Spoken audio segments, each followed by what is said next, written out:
So you just changed out a smoke detector and you're getting this trouble after doing it.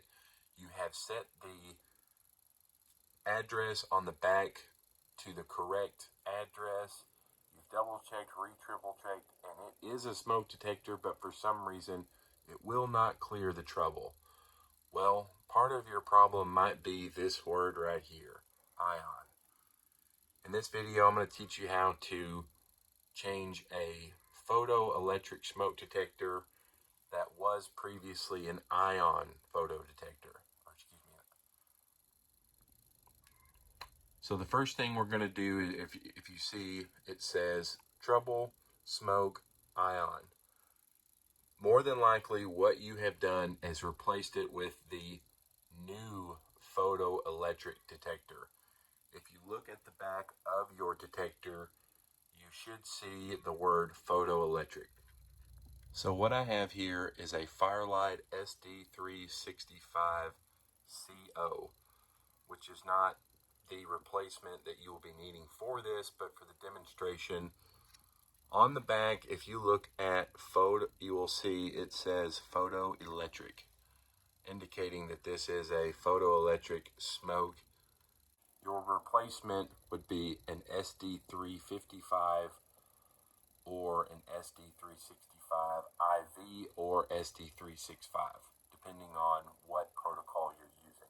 This demonstration, we're doing an SD355. How you're going to do this is you're going to go to menu, hit 2 for programming.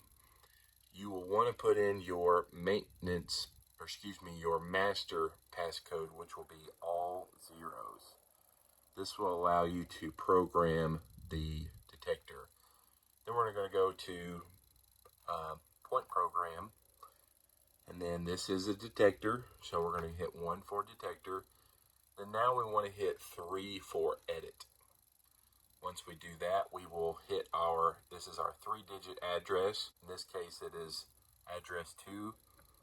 So we'll hit 002, and then pulled up the exact same description, ion, then hit the down arrow, and then we're going to hit 2 for type. And then we want to go with number 1, smoke photo. Hit 1. Now we have changed it from an ion to a photo.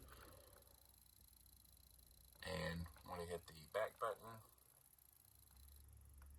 until it will say system configuration. Please wait. It will go out, find it, change it. You will hear a beep from the panel, and then once that beep is over, it'll initialize, and then it should say system normal after several seconds of beeping. And there we go, system normal. So we have successfully changed a previously ion detector, smoke detector, to a photoelectric smoke detector. Thanks for sticking around to the end. Really appreciate if you liked it or if this helped you. Please consider subscribing. We'll see you on the next one.